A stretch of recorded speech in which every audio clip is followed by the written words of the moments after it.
दहशतवाद्यांचे आका कुठल्या बिळात लपले?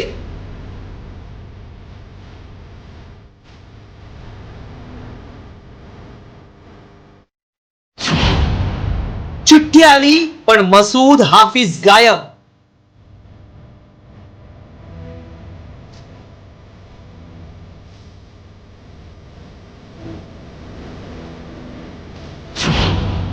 भारताचं पुढचं टार्गेट कोण?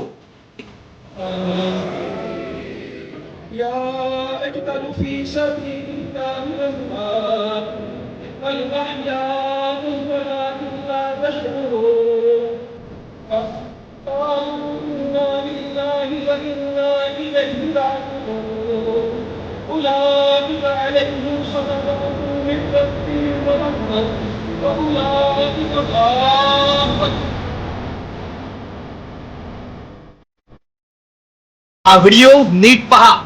पाकिस्तान मधील दहशतवाद्यांचा ऑपरेशन सिंदूरनं खात्मा केल्यानंतर लष्करी अधिकारी आणि दहशतवादी घाय मोकळून रडत त्यांना श्रद्धांजली वाहत आहेत. त्याच वेळी तिथं असलेला पाकचा माजी कमांडर हाफिज अब्दुल रऊफ सुद्धा ढसाढसा रडतोय. मात्र या गर्दीत दहशतवाद्यांचे आका कुठेच दिसत नाहीयेत. हे आका म्हणजे भारत विरोधी कारवायात गुंतलेले मसूद अझर आणि हाफिज सईद. याच हाफिजनं भारतासोबत युद्ध झाल्यास रक्ताचे पाठ वाहतील असं म्हटलं होतं.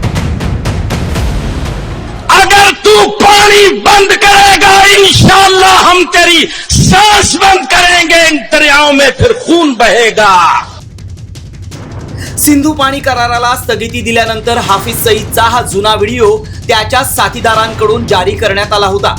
मात्र मुर्दकेच्या आपल्या मुख्यालयातून खुलेआम भारताला धमकी देणारा हाफिज आता त्याचा अड्डा उद्ध्वस्त झाल्यानंतर कुठल्या बिळात जाऊन लपलाय हा खरा प्रश्न आहे. दुसरीकडे बहावलपूर मधल्या अड्ड्यावरील हल्ल्यात सर्वस्व गमावल्यानंतर आणि भाऊ रऊफ अझरचा भारतानं खात्मा केल्यानंतर मसूद अझरही कुठेच दिसला नाही. त्यानं उरल्या सुरल्या कुटुंबियांना पत्र लिहिलंय. त्यात मसूद अझर काय लिहितो पहा.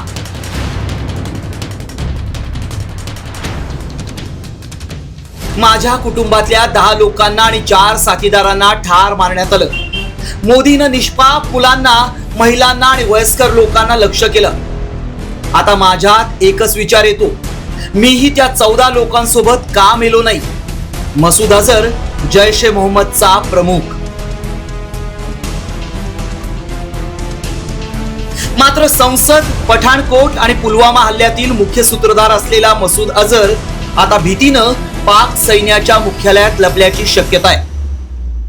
भारत विरोधी कारवाया करणाऱ्या दहशतवाद्याचे आका मसूद आणि हाफिज सईदला शोधून त्यांचा खात्मा केल्याशिवाय भारतीय लष्कर मागे हटणार नाही. त्यामुळे या दोघांना अल्लाहकडे नव्हे तर भारताकडे जीवनदानाची याचना करावी लागणार हे निश्चित. ब्युरो रिपोर्ट, साम टीव्ही न्यूज.